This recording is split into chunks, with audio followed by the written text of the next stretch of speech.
Ano po ang tinitiyak ng Biblia sa mga mag-asawa o lingkod ng ating Panginoon Diyos na tinutupad, sinusunod yung mga kautusan ng Diyos? Ganito po ang tinitiyak sa atin ang mga banal na kasulatan para sa mga lingkod ng Diyos, sa mga mag-asawa na ibinubuhay o sinusunod po o tinutupad ang kanyang mga aral. Mababasa po natin sa aklat po ng mga awit, 128:1 hanggang talatang 4. Ganito po ang pahayag.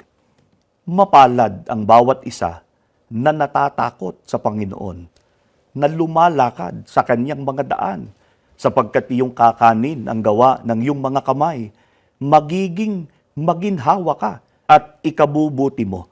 Ang asawa mo'y magiging parang mabungang puno ng ubas sa mga pinakaloob ng iyong bahay.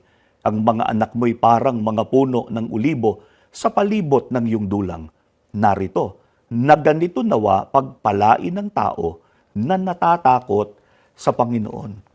Mga mahal po naming kaibigan, ang happy at lasting marriage po ay ang marriage na nakasalig sa pagsunod sa mga utos ng Panginoon Diyos. Malinaw po ang pangako ng ating Panginoon Diyos sa sambahayan na lumalakad sa kanyang mga daan.